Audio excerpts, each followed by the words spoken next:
কবিতা উৎসব এডিক্টেশন আমরা দেখতে পাচ্ছেন।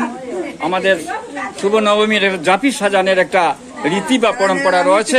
আমরা দেখাচ্ছি মায়েরা বোনরা কিভাবে সাজাচ্ছেন। অত্যন্ত ঐতিহ্যপূর্ণ একটা আধুনিক পূজাতে আমরা দেখতে পাই না। আমরা অত্যন্ত সুন্দর পরিবেশে এদিকে কীর্তন চলছে, এদিকে ধর্মীয় পরিবেশে আমরা দেখাচ্ছি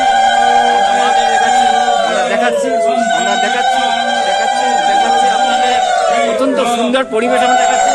এটা ভারতীয় সংস্কৃতির হিন্দু দর্শনের একটা পরম জাপি সাজাচ্ছেন আমরা দেখাচ্ছি দর্শকদের।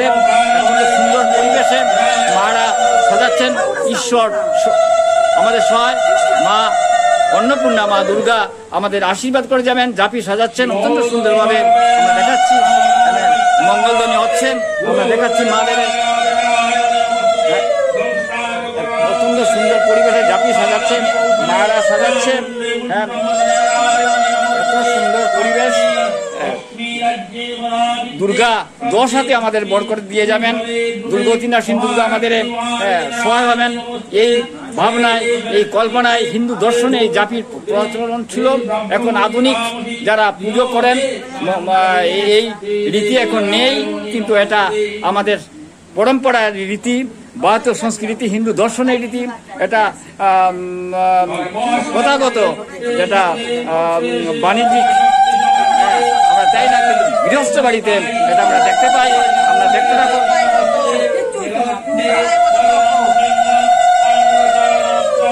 কবিতা উৎসব এডুকেশন আপনারা দেখতে পাচ্ছেন।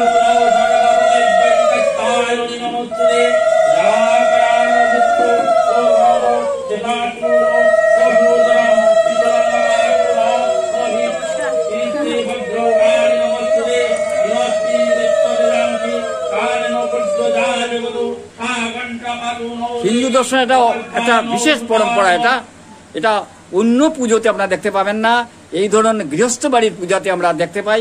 আর আমাদের পাটনি সমাজে এটা অত্যন্ত প্রচলিত প্রথা রয়েছে।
তোমার নাম কি?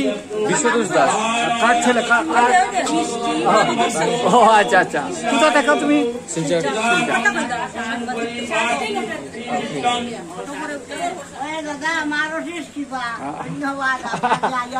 না না, আমি তো আছি আপনাদের সঙ্গে।